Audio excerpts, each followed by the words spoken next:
diversify funding source. This is important actually. As you see in the chart, this total domestic sukuk outstanding of corporates. Actually, when you look at corporate sukuk transactions, as I mentioned, in 2016, all of the tax barriers on corporate sukuk transactions are removed, and then there is a huge appetite from corporate side.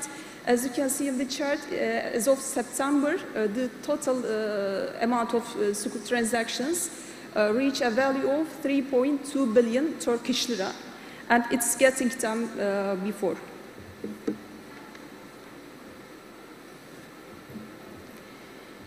When you look at this, these reasons, actually, most of companies do not enter the sukuk market because of sensitivity about Sharia principles. It is a very important issue. As I mentioned, there is out of control, especially in asset-based sukuk structure, wakala structure. That's why there is a high probability risk about Sharia risk. That's why, and we can offer two alternative solutions to solve these problems. One of them is a central advisory board's approval. As you know, the government declared the Turkish new economic reform package in March, and the package has regulations for growing Turkish economy about investment, employment, production, etc. And there are three important regulations about the development of Islamic market. One of them is, as Tarık Bey mentioned about, participation finance law, and second one, participation finance rating mechanism, and third one is central advisory board. And this central advisory board will be serving for all sector players operating in Islamic markets in Turkey. And this is very important actually in the market. In addition to these developments, if a participation capital market under CMB is established, it's going to be a very important step for decreasing the lack of standardization in sukuk market. And if a central advisory board has a function to approve all of the sukuk structures in the market, and also has a function to control the Sharia rules and also sukuk documentations, it can eliminate the lack of standardization in the market and also decrease the Sharia risk in the market. It's very crucial. And last one, if participation finance mechanism put into effect in Turkey, it can also minimize the lack of standardization. It's very important, and wrong practices in the market can be prevented. And of course, there will be some additional costs because of getting Islamic rating. When you look at the Turkish sukuk market maturities, it's around 3 or 4 months. It's very short. Why? Because of economic dynamism in Turkey. That's why getting an Islamic rating will be very expensive. But if we get an Islamic rating, when we apply to CMB to get a sukuk program for 1 year, it will be very effective instead of taking Islamic rating for each transaction. This is important. When you apply to CMB, for instance, CMB investment grade is a must in your applications. And also, Islamic rating should be a must in our transactions. This is important. To be honest, Islamic rating will not be enough only. It will not be enough for a robust sukuk market in terms of decreasing Sharia compliance risk, default risk. In addition to this, the reporting of underlying assets to SPV by issuers also is very essential for the market to gain investor confidence. As you know, sustainable social and green finance is a hot topic. after pandemic. These green transactions are carried out in accordance with predominantly international capital market associations, green bond principles. And this sustainable finance strongly supports investments, mitigating risks about environmental, social, and governance factors, as well as transparency of transition to a low-carbon economy, sustainable economy. And according to those green bond principles, there is a strict rules, because you take a secondary party opinion, verification, rating, and many others. You can see many others restrictions about it. Why? Because strict rules are to prevent the greenwashing activities. This is very important, and many issuers carry out all of the requirements. Why? Because of because of accessing the Islamic funds all over the world. And as you see, while many countries have a great effort to prevent greenwashing activities, and we should take steps to prevent these halal washing activities, it's very important. If these suggestions, recommendations that I mentioned put into effect in Turkey, we can definitely decrease the risk of Sharia compliance risk and also default risk. And a standardized legal framework in line with international practices could make the sukuk market more attractive to new players. Thank you so much for listening to me. Thank you. Esma Hanım, thank you very much for your to-the-point comments, which are very important. Indeed, as your presentation has shown us, there is a high increase in sukuk issuance in recent years. Maybe this year will be the golden year of sukuk issuance in Turkey. However, sukuk is still an untapped, uncharted water in Turkey, especially if we think of its importance within the scope of Istanbul International Financial Center project. Also, it might be important from the green sukuk perspective, maybe, the rating mechanism. As far as I know, there are already some governance mechanisms in the world regarding rating sukuk, but maybe a separate Islamic rating mechanism to rate green sukuk, also non-green sukuk, might be very important. There is one point in your presentation which I find of utter importance. Islamic financial contracts have many stop systems, many barriers, which are inefficient from the lens of conventional finance. But the importance of these barriers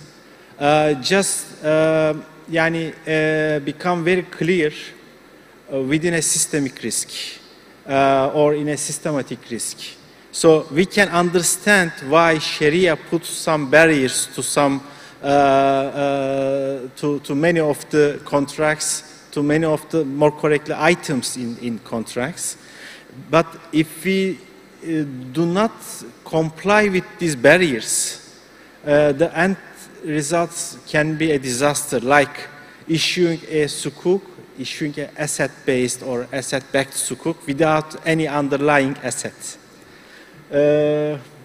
So then what is the difference between a sukuk and bond? This is important, and the rating mechanism can help to distinguish a bond from a sukuk maybe. There is also awareness and perception aspect of rating mechanism for these Islamic products. If I can believe that yes, this is truly Sharia compliant, I can even be eager to pay more for such an Islamic product. So rating as far as I see from your presentation, rating might be also important for products, not also for the firms. Before wrapping up, let me ask you a common question.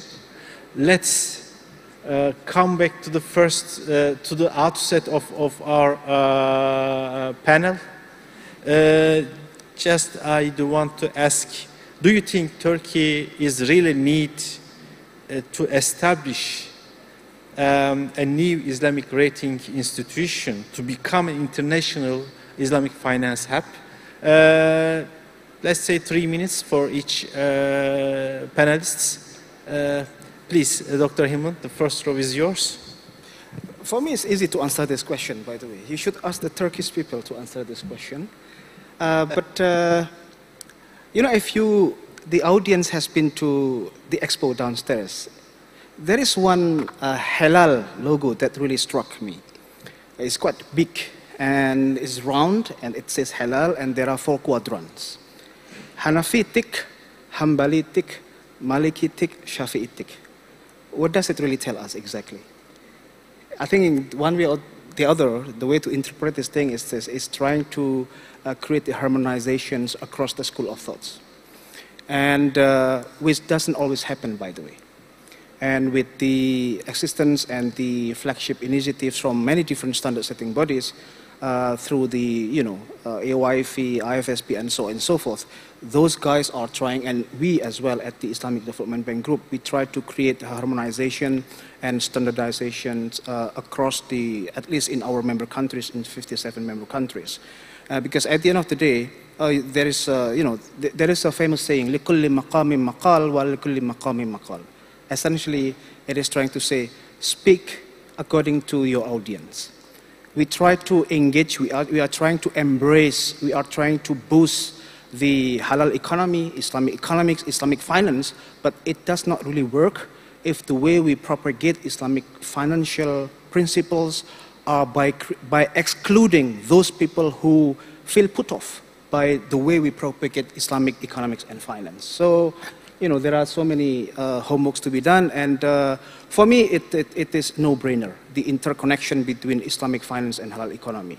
If we look back into the basic principles of Islamic economy, what is the engine exactly? The engine is real economy, and halal economy is essentially real economy, right? And in so many different presentations from different distinguished speakers, they have been explaining clearly that the growth of this halal economy is so staggering that we cannot really afford to really lose the momentum post the pandemic, obviously. And last but not least, with respect to the Sharia sort of standards, on my personal subjective observation, I would not necessarily agree with naming the Sharia standard, because Sharia is already standardized. Maybe they should really change to fiqh standard. Why is it very important? Going forward, for instance, with the unstoppable digital interconnection or digitization, if we look into the automations of the products, automation of the instruments, that may change the landscape of the asset classes.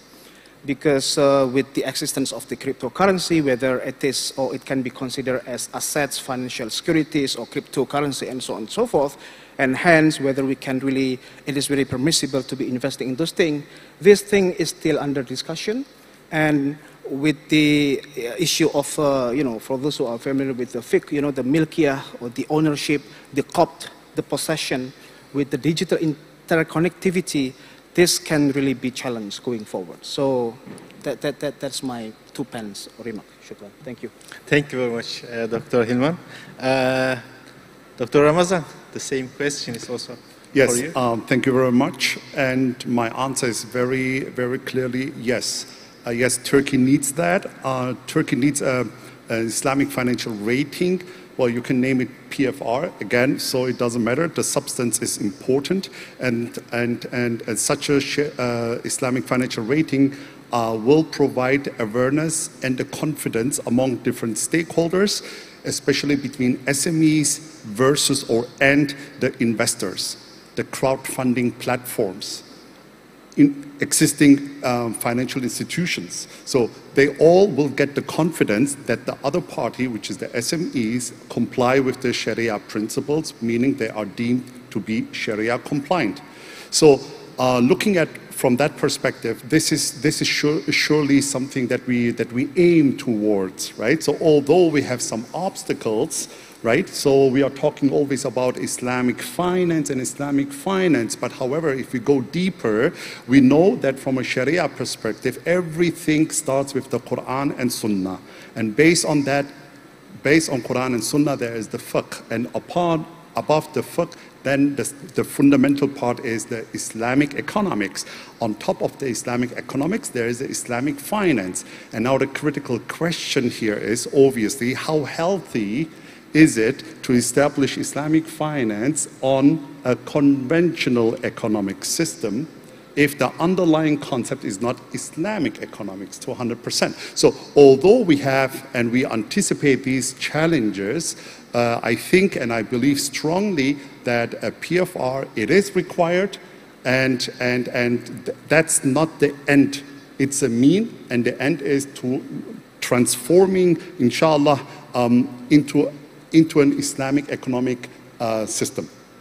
And I would like to also highlight here is I see halal industry or halal and Islamic finance really hand in hand.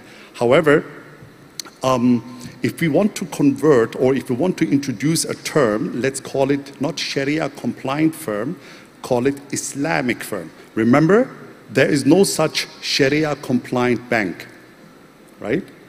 There is an Islamic bank. Or why? Why is the term not Islamic Sharia compliant bank? Because there is a definition, right? So, for example, these banks, they have to have their own Sharia board, whether outsourced or not outsourced, so in order to be called Islamic bank. So when it comes to a firm, we are talking about Sharia compliant firm, but inshallah, the Sharia compliance and the criteria can be extended to a level where we say, okay, looking at different aspects, maybe we can go the journey towards an Islamic firm. And in my book that you have mentioned, Capital Structure and Sharia Compliance, I am actually introducing the foundation for that. And if you allow me to say that. Could you remind the name of the book, by the way? Yeah, the book, well, thank you for that. So my book got published by this year, and the name of the book is Capital Structure and Sharia Compliance. So what the book is all about, just quickly maybe, is about capital structure, as I mentioned, right? So if you look at the balance sheet, on the left side you have the total assets, on the right side you have the debts, the liabilities, and the equities. So the question is, how does an organization, doesn't matter financial organization, non-financial organization, finances their assets, either through debt or to equity? And the question here is, from a Sharia perspective, listen carefully here please, from a Sharia perspective, debt financing does not exist. It's very important. A debt financing does not exist, right? So in Quran or in Sharia, we are clearly instructed that we should focus on risk-sharing financial instruments. We're talking about mudaraba and musharaka. Allah Ta'ala gave us the instruction, right? When He mentioned وَخَلَى اللَّهُ بَيْعًا وَحَرَمَ رِبًا, He emphasized which one first? Bay'ah, not the riba. So we can clearly see where is the preference here, right? So you can raise your child by saying, don't do that, don't do that, don't do that, don't do that. Wallahi, it will never end. So why don't you focus on what is permissible, what is actually emphasized? You know, all the halal things, by default, the haram things will not be, inshallah, bi'iznillah, not be applied. So having said that, you know, the focus should be not really fighting against riba, etc., because it doesn't make sense. I mean, to a certain extent, right? I mean, it is also by our Prophet sallallahu alaihi wasallam who said, even if you remove the riba, the dust will reach you. So basically, the point here is we should focus more on what is halal. And we can clearly see from a financial perspective, we should focus and bring innovative idea like product structuring into the equity financing. Right now, when you look at the Islamic financial system, they focus on product structuring. Yes, all about mudaraba, tawarruk, in sukuk. I'm sorry for that, right? But as Hilmun clearly emphasized, the majority of the sukuk, basically the concept of sukuk has been hijacked, to be very frank here. Because conceptually, a sukuk is an equity financing instrument. However, it is used mainly only for debt financing. And if you go even further deeper, there is a research, and recently published also by Professor Obaidullah in Malaysia. He emphasizes, I think, 97 sukuks that has been analyzed in terms of their risk-sharing, underlying risk-sharing principles. None of them had the risk-sharing principles. So this is very, very interesting insight. Obviously, we should not stop. We should not relax. We should actually bring our innovation and product structuring, focusing on mudaraba and musharaka-like and quasi-equity, like sukuk, into Islamic finance. And I believe if we follow these principles, I see a flourish in Turkey and especially in the economic growth of Turkey. Thank you. Inshallah. Thank you very much for your comments, for sharing your thoughts. Esma Hanım, please, the floor is yours.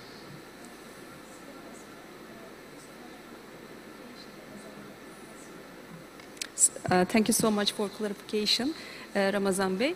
Actually, when you look at countries such as Malaysia, Indonesia, Saudi Arabia, where Islamic finance has developed, these countries has grown by incentives, tax exemptions, and also some regulations with not Islamic rating, as far as I know.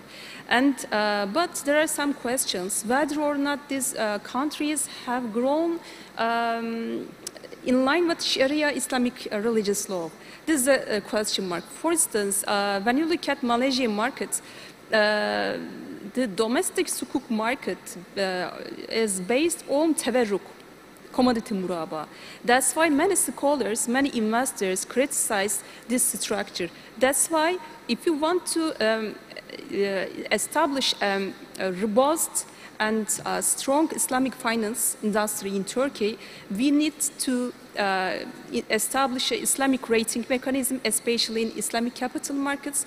That's why sukuk is very key product for us. Inshallah, we will success it. Thank you. Thank you very much. Dear panelists, thank you for your fruitful comments, the sharing of your thoughts. We have around 5 minutes. I'm planning to take a few questions.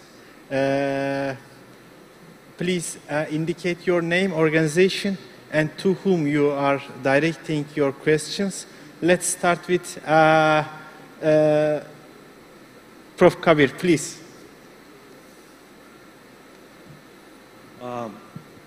First of all, thank you, Tariq, Hilmon, Ramazan, and sister.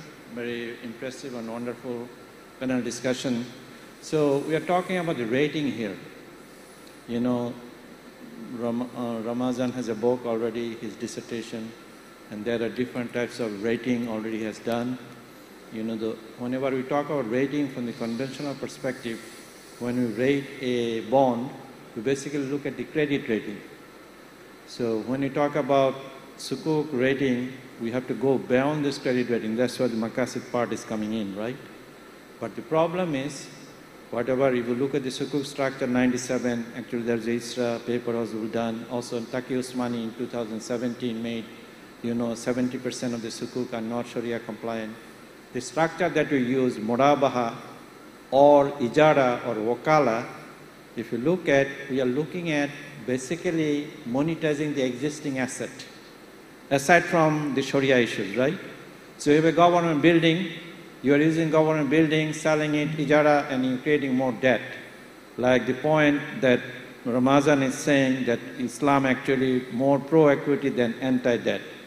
And sukuk itself, the way it is structured, is more towards going to debt part. So it is creating more debt in the economy instead of creating new asset.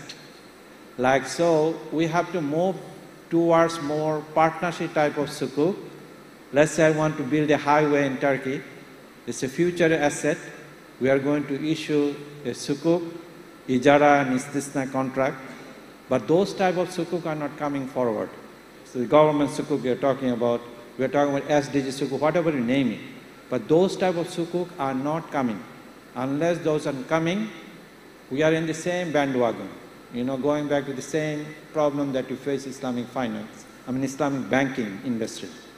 So, you know, it's a big question. You really sit down. But if you want to do this sukuk, my brother Tariq, I can tell you, 100% of this sukuk that you have in Turkey will be not Sharia compliant. I can tell you without looking at the structure.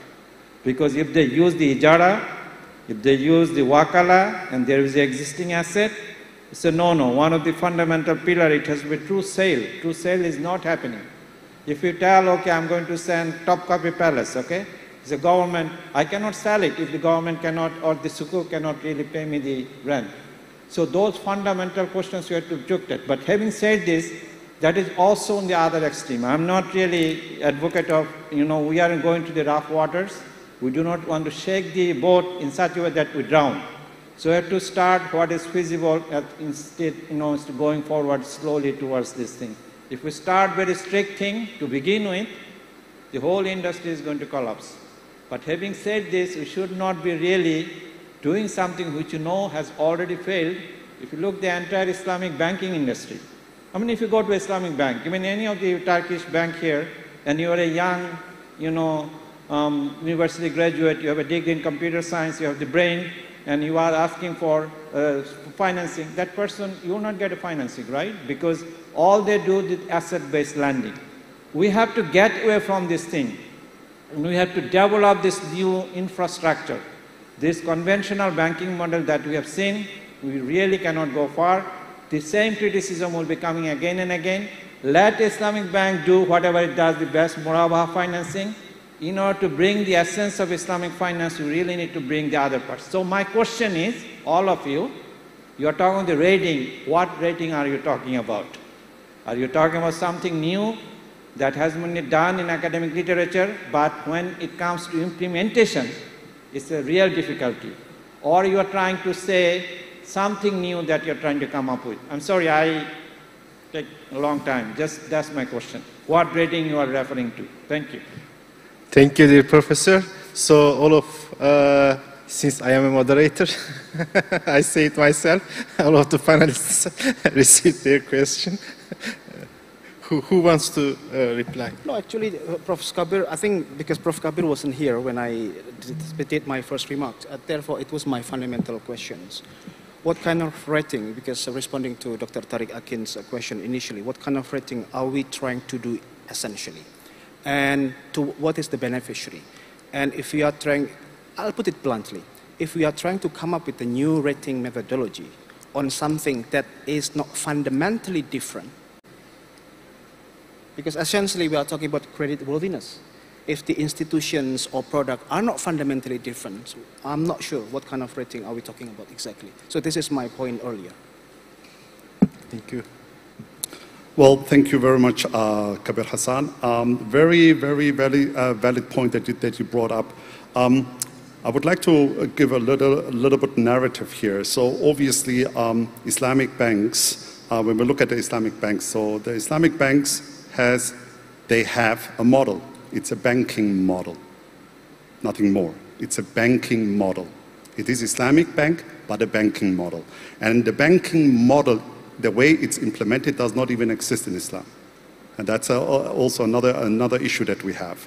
You know? So in order for us to convert more and more or transform more and more into equity financing and quasi-equity financing, so probably the hope, I'm not sure whether Islamic banks are able to accommodate that because of their distinguished business model that they have, which is banking, right? So the focus will be always reliance on, mainly on debt financing. So that's the one thing that I would like to emphasize here. The other thing is the Sharia screening and the ranking. When we look at ranking, ranking is basically the result of a screening. So you screen and then you rank. So the question is, what do you screen eventually? I mean, there is a company you want to screen at. I mean, what are the drivers or the factors that you could potentially screen at? Is an absolutely new innovation required? Allahu A'lam. But here is what I came up with. Pretty much, again, the journey, if we decide going from a Sharia compliance into an Islamic firm, right? And I do agree with you, Kabir Hassan, is we cannot bring in something abrupt. It will just not work. It requires time, it requires transition, but the objective should be there. So if we decide that a company should be considered and transformed into more and more, let's say, Islamic, I have come up with 8 points that I would like to highlight here. Of course, my disclaimer, not limited to, right? I'm open to any other points. Here's the first point that I'm saying. First point is maybe to consider also to have a Sharia board. Maybe. If not a board, maybe one employee. One employee who sits in the corporate governance, even though it's a SME, but a SME doesn't mean it's a 5-man show, right? SME can be 1,000 employees, it's just not listed. Having one employee sitting maybe in internal audit department or in corporate governance may be sufficient, is the first point. I'm just want to go short. Second, certifications obtaining, so whether these companies obtain certifications such as ISO, SMIC, Halal certification. Third point, the processes. We have to look at their processes. Depending on where the SME is operating, in which field, which industry, certain processes, maybe some Sharia standards, let me say IOFI in this case, whether these standards have been implemented. When I say implemented, also supported by the IT system. So to mitigate the manual processes, probably trying to automate them. And whether in terms of the processes, whether some of the financials, even though the audit standards are for the Islamic financial institutions, but maybe there could be an extract out of that which could also be applicable for the non-financial industry as well. That certain elements are highlighted in their financials separately. So the fourth point I'm talking about is the governance. We are looking at the governance. What do I mean by this? Let me give one example, that these companies do implement a proper corporate risk management, enterprise risk management, compliance management. Because what we are talking about Islamic finance, right? I mean, we always talk about riba. How about gharar? And the gharar is the one that really kills us. Right, the uncertainty, and especially not all gharar, we have to distinguish here. I'm talking about gharar fahish, right? So, and the gharar fahish, how do we mitigate that? First of all, we have to identify them, right? And then we have to find responses to mitigate it, etc. So, and obviously, compliance management is adhering to the local and global regulations. That was 4. Number 5. Today even, I heard it for the first time in this session, marketing. Are our marketing activities according to the Islamic marketing principles? It's a question mark. I'm asking. Do we look at that? It's a very important factor, right? If you want to study Islamic marketing, go to UK. They are one of the pioneers. Right? I mean, Nutella, maybe halal, or whatever chocolates are halal. But I mean, what happens if you overeat? Obesity. I think tomorrow there's a topic, right? In Halal, somebody is going to present about obesity, right? So basically, you have the halal food, and then nobody talks about whether there is a brand who says don't eat more than or whatever. Be careful, if you overeat, because we know what happens, right? If you overeat sweet stuff or whatever, these halal stuff. Anyways, I think if I say A, you guys understand B, C, D, E. Hold on, please. And then the 6th point is HCM, human capital management. How about your personal, your HR department? What about your employment? Are they treated? Are they developed? Are they trained accordingly to Islamic principles? Number 7 is reputation. Whether the company may be halal, may be considered Sharia compliant, but their reputation is maybe completely corrupt because they do certain activities, maybe with certain groups or countries, etc., which we say in Malaysia it's applied. It's falls under the maslaha. You know, so if it does not, if the reputation is very, very bad, you know, they're deemed Sharia non-compliant. And the last one that I would like to say is sustainability. So a company's operation might be halal and Sharia compliant, but the question is, do they also contribute to the social welfare? Do they contribute to the social development growth and etc.? So these 8 points, if we, you know, we should extend basically the Sharia screening methodology and look also not only to the financials, also to these elements, but not in the beginning. Because if we do that, probably only few companies will be Sharia compliant, and that's why I'm only giving the roadmap. As Kabir Hassan clearly mentioned, we need time to implement certain things, but what we need is we need an objective. What is the end? And I think these 8 points that I mentioned here, you know, is good enough to consider a company if they fulfill that it can be considered as Islamic firms. Allahu A'lam. So we need to start in A and then go consequently. Thank you. Thank you. Ramazan Hocam. Esma Hanım. Ramazan Bey, very detailed information. Thank you so much. Actually, I can add something in terms of sukuk transactions you mentioned. Each country has different dynamics, actually. Sukuk is a equitative financing tool. But when you look at Turkey, the domestic sukuk transactions maturities are 3 or 4 months. But in Saudi Arabia or Malaysia, it's 5 years or 10 years. That's why it depends on country's dynamics, economic dynamics. That's why we have to develop different sukuk structures, such as musharaka, mudaraba, and then governments should open and also give some incentives to market in order to deepen the sukuk market. It's very important, and to gain investor confidence. That's say. Thank you. I think there's a question from. Thank you. We have already exceeded our time, but since dear brother Burhan has raised his hands from the beginning.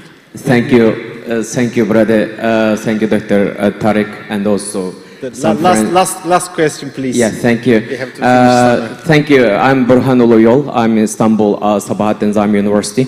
As you know, Dr. Tariq, we moved to Turkey with quite good ambition to develop the Islamic finance in Turkey, actually. But I came to know, actually, is like, maybe it's question to you, you are the formal central banker as well. Because in Turkey, if you want to issue the sukuk, actually, there are the 2 problems. Maybe other countries, maybe just 1 problem, but in Turkey, there is 2 problems, or I call it 2 evils, actually. One of them will be high interest rate, and another one is volatile exchange rate, actually. So, for example, if you want to issue the sukuk domestically, for example, if interest rate is 15%, can we give more than 15%? That is the question, actually. If you want to call for international investor, I think that will be the exchange rate will be hurting the international investor as well. So my question is, I mean, what kind of the strategy or what kind of like ways you can increase the popularity of the sukuk in Turkey, actually? As I said, it's quite difficult, but maybe you have some like the strategies to issue some sukuk. So before go to, I mean, the sukuk rating, actually, so how we can, I think just now this lady also mentioned, as you know, like in Malaysia or like Middle East, they can issue sukuk 5 to 10 years. But in Turkey, I think it's just for a few months, if it's up to like 12 months, actually. Basically, that is just to handle the short-term liquidity, actually. But for the long term, what do you think, Dr. Tariq? Maybe is we expecting more lower interest rate in the future? Or I'm hopeful, still hopeful, but maybe as a practitioners, maybe we try to listen to your comments as well. Thank you. Thank you, dear brother. You called me as a central banker. but unfortunately I'm not a central banker. I'm working at the presidency, so your questions on FX and volatility should be directed to a central banker. But we are focusing on mid to long term. The finance office is focusing on establishing a financial infrastructure, a new financial structure of Turkey, especially within the scope of Istanbul Financial Center project. So what we are focusing on is how to deal with structural problems. I think for participation finance to develop in Turkey, perceptions, awareness, financial literacy, establishing a good Sharia governance is much, much more important than such long-term, how to say, shocks or transitory shocks. Because every shock is also an opportunity for investors. So if you can see there will be some good things, there will be a good infrastructure is being established, you will want to, take part in this journey. Thank you. Thank you. This is the end of the panel. Once again, let me thank to all for your participation, for your very, very important and fruitful comments. Thank you. Massalama. So thanks to all our speakers for our panelists, yes, for their presentation. So the panel was on does Turkey need a participation finance rating mechanism? We hope that we find the necessary answer with our panelists. So now I would like to invite on the stage the chairman of the board of directors of HAK, the Turkish Halal Accreditation Agency, Mr. Zafer Soylu, to deliver the panelist plaques. Welcome. So, yes, the moderator first, Mr. Dr. Tariq Akın from Finance Office of Presidency. He moderates today's panel. Thank you, Doctor. Dr. Tariq Akın, please, for the plaque.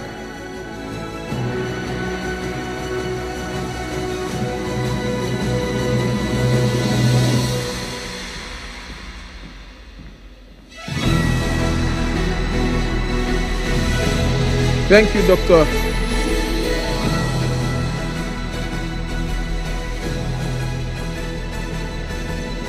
Yes. Now, Dr. Hilmun Izhar from Islamic Development Bank Institute. Thank you, Doctor, for your kind contribution and honoring us today on the second day of World Halal Summit stage. Thank you.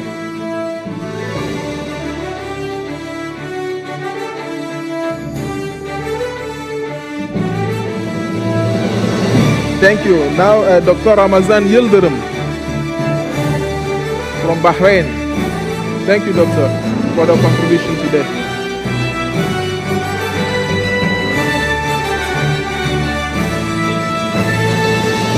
Yes. Thank you. And finally, Ms. Esma Karabulut from Turkey Emlak Katılım Bankası.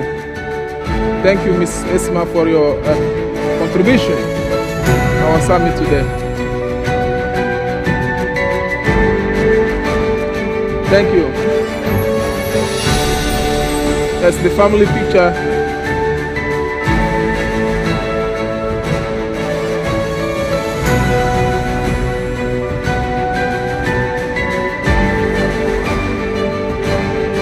Thank you to all our speakers, distinguished participants.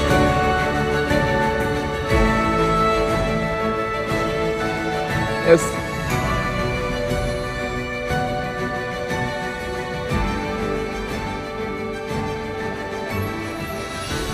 Yes, thanks to all. And now we are closing the second day of the 7th World Halal Summit. So I remind that today on the stage we had valuable speakers from all around the world, and they make a great presentation. And then I will give you now, so the meet you to, excuse me. So I hope to see you tomorrow, okay? Tomorrow here at 9 in Istanbul Congress Center for the last and the third day of this summit. Thank you for your kindly participation. Yes. Thank you, dear participants. Evet, Türkçe değerli katılımcılar 7. Dünya Helal Zirvesi'nin 2. gününü burada kapatıyoruz. Yarın zirvenin 3. ve son, evet görüşmek üzere. Yarın zirvenin 3. ve son gününde yine burada İstanbul Kongre Merkezi'nde hepinizi bekliyoruz saat 9'da.